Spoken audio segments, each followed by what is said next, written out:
सभी से आग्रह है कि एक बार पूरा वीडियो ज़रूर देखें। सर्वेषां कृते नमो नमः। आज आपके लिए हम एक नई वीडियो लेकर आए हैं और आप लोग वीडियो अंत तक जरूर देखा करें, क्योंकि जब तक आप पूरी वीडियो नहीं देखेंगे तब तक आपको विषय समझ में नहीं आएगा। इसलिए आप पूरी वीडियो देखा करें और साथ में ही जो है ना, हमारे जो नए लोग जुड़ रहे हैं वह हमारे चैनल को सब्सक्राइब करें, वीडियो को लाइक करें और बताएं कि आपको हमारी वीडियो कैसी मिलती हैं। मैं हूं जयनारायण शर्मा और हम पढ़ रहे हैं व्याकरण विधि, जो कि इस वर्ष एमपी बोर्ड मध्य प्रदेश में 9th और 10th में चल रही है शेमुशी। उसके ही साथ में जो व्याकरण भाग है, जो ग्रामर है, वह जो है ना उसके लिए एक अलग से पुस्तक है जिसका नाम है व्याकरण विधि। तो उसके हम आज पढ़ेंगे पेज नंबर 6 पर, जो कि प्रयत्न दिए हुए हैं। तो उन प्रयत्नों के विषय में हम पढ़ेंगे। और सबसे पहले कहा गया है, प्रयत्न प्रारंभ करते हैं इस वीडियो को।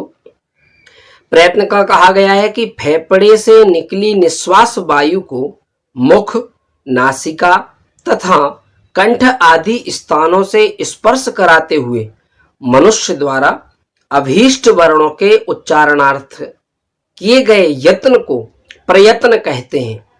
प्रयत्न के दो भेद होते हैं, समझिएगा। यहाँ पर प्रयत्न के दो भेद बताए गए हैं। कौन कौन से हैं? आभ्यंतर प्रयत्न और बाह्य प्रयत्न। आभ्यंतर प्रयत्न और बाह्य प्रयत्न।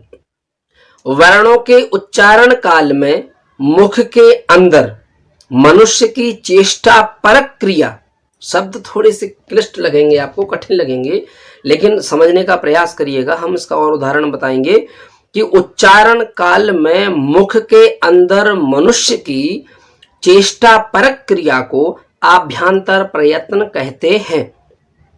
और आभ्यंतर प्रयत्न के कितने भेद होते हैं? 5 भेद होते हैं। आभ्यंतर प्रयत्न के कितने भेद होते हैं? 5 भेद होते हैं। और बाह्य प्रयत्न के 11 भेद होते हैं, समझिएगा। तो सबसे पहले हम आज की जो वीडियो है वह आभ्यंतर प्रयत्न के जो 5 भेद हैं हम उनको समझते हैं। पहला जो भेद है वह है स्पृष्ट, दूसरा जो भेद है वो है ईषत स्पृष्ट, तीसरा जो भेद है वह है विव्रत, और चौथा जो भेद है वह है ईषत विव्रत, और पांचवा जो भेद है वह है संवृत। तो वाह है, वाह में री लगी हुई है, तो संवृत, इस प्रकार से उसका उच्चारण करेंगे। तो पहला जो भेद है वह है स्पृष्ट। इसको समझते हैं, इसके विषय में क्या दिया गया है, क्या बताया जा रहा है। कहते हैं कि वर्णों के उच्चारण काल में जब जिह्वा के विभिन्न भागों द्वारा, वर्णों के उच्चारण काल में जिह्वा यानी जीभ के विभिन्न भागों, यानी हमारे मुख के अंदर जितने जो भाग हैं उन भागों द्वारा मुख के अंदर विभिन्न स्थानों को स्पर्श किया जाता है। तो हमारी जो जिह्वा है वो विभिन्न भागों को जो स्पर्श करती है, छूती है, टच करती है। तो जिह्वा के इस प्रयत्न को, जिह्वा के इस प्रयत्न को स्पृष्ट प्रयत्न कहते हैं। समझ रहे हैं? स्पृष्ट प्रयत्न किसे कहेंगे? संस्कृत व्याकरण में स्पृष्ट प्रयत्न जिसे कहेंगे, यानी हमारी जो जिह्वा है, जो टंक है, जो जीभ है, जहां पर स्पर्श करेगी, जिस स्थान को टच करेगी, वह सारे वर्ण क्या कहलाएंगे? स्पृष्ट प्रयत्न वाले वर्ण कहलाएंगे। अब उनमें कौन कौन से वर्ण आते हैं? उनमें का से लेकर मां तक के सभी स्पर्श व्यंजन वर्ण आते हैं, जो कि 5 वर्गों में जो विभाजित हैं। कु चु टू तु पु, कवर्ग, चवर्ग, टवर्ग, तवर्ग और पवर्ग। ये 5 वर्गों के जो 25 यानी 25 वर्ण है, पंचविंशति वर्णाः सन्ति ये ते, वह सभी जो है ना किस में आएंगे? स्पृष्ट प्रयत्न में उनको रखा गया है। अगला जो प्रयत्न है वह है ईषत स्पृष्ट। ईषत स्पृष्ट, तो उसमें कहते हैं वर्णों के उच्चारण काल में, मतलब जब वर्णों को बोला जाता है, जब वर्णों को बोला जाता है, कहा जाता है, उस समय जब जिह्वा द्वारा उच्चारण स्थानों को जीभ के द्वारा, टंक के द्वारा, जीभ जो हमारी जबान है उसके द्वारा जब उच्चारण स्थानों को थोड़ा सा ही स्पर्श किया जाता है, थोड़ा सा, है ना, तो जिह्वा के इस प्रयत्न को, जिह्वा के इस प्रयत्न को ईषत् स्पृष्ट कहते हैं। इसमें कौन कौन से वर्ण आते हैं? या, रा, ला, वा, ये चारों वर्ण इसमें आते हैं। इन चारों वर्णों का ईषत् स्पृष्ट से उच्चारित होते हैं। ये वर्ण ईषत् स्पृष्ट। अब देखिए, पहला जो बताया है वो स्पष्ट बताया है, मतलब जो हमारे 25 वर्ण हैं वो क्या है? स्पष्ट व्यंजन वर्ण है 25।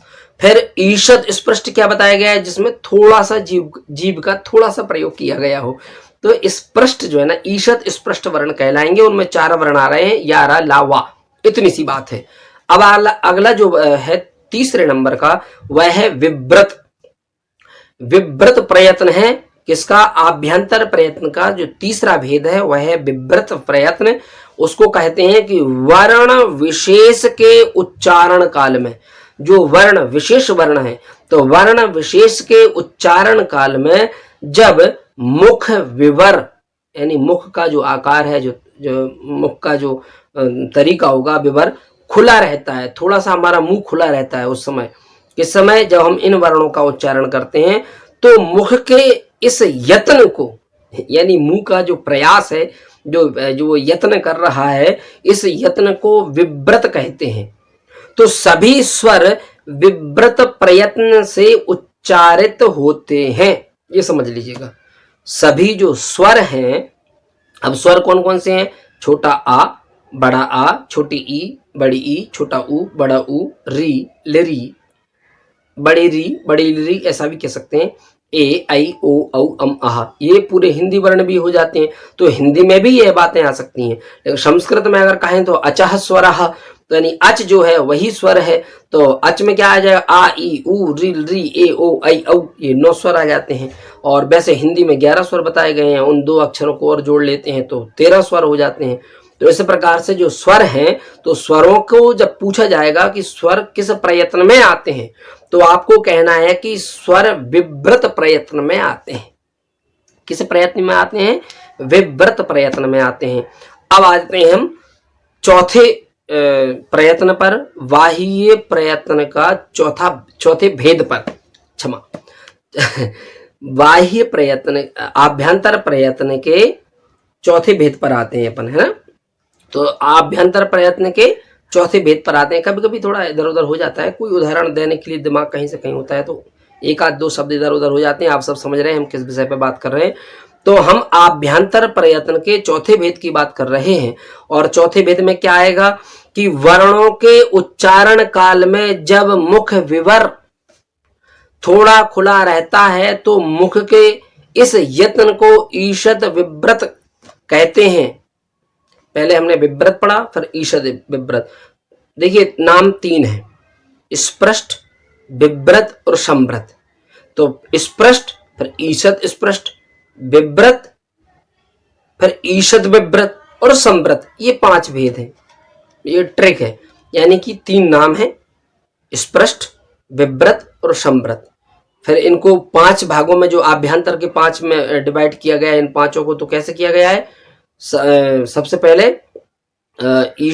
स्पष्ट, फिर उसमें ईषत लग गया, ईषत स्पष्ट, विव्रत, ईषत विव्रत और फिर संव्रत। तो हम ईषत विव्रत को समझ रहे हैं, चौथे वाले को। वर्णों के उच्चारण काल में जब मुख विवर थोड़ा खुला रहता है, तो मुख के इस प्रयत्न को, इस यत्न को विव्रत कहते हैं। तो इसमें कौन कौन से अक्षर आते हैं? तीनों, शा और हा। तो पहला सा है वह है तालव्य शा, जिसमें शंकर हम लिखते हैं, शक्कर लिखते हैं, ये तालव्य सा कहलाता है। फिर दूसरा शा है मूर्धन्य शा। कौन सा सा? मूर्धन्य शा, जिसमें जब हम लिखेंगे मूषक, मूषक जब लिखते हैं तो जिस शा का वहां पर हम लिखते हैं, तो वो वाला शा क्या है? मूर्धन्य शा है।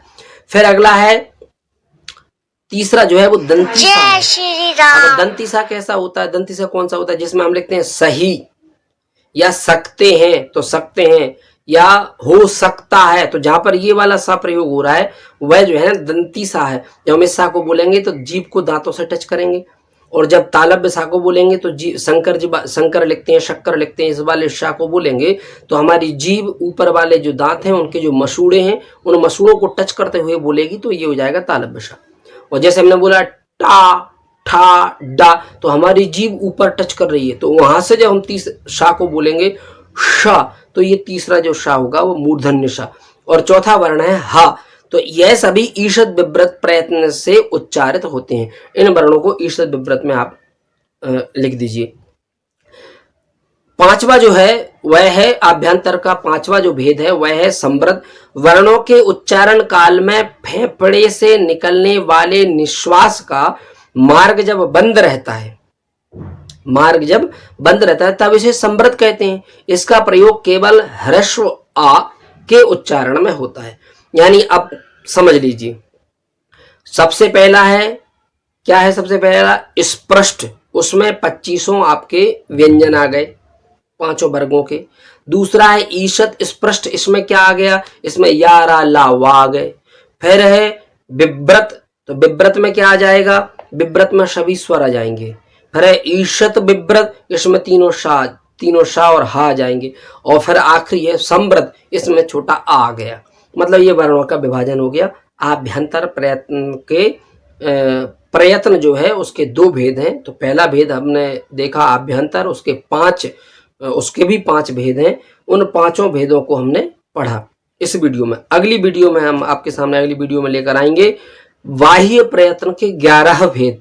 तो आप सभी हमसे जुड़िए और आपको हमारी वीडियो कैसी लगती हैं। अगर आप ज़्यादा कुछ नहीं लिख सकते हैं तो नमो नमः तो आप कमेंट में कर ही सकते हैं। प्लीज़ लाइक ज़रूर किया करें। चलिए मिलते हैं आपसे अगली वीडियो में, तब तक के लिए सभी को धन्यवाद, नमस्कार और अपना ध्यान रखिए, अपना ख्याल रखिए। धन्यवाद।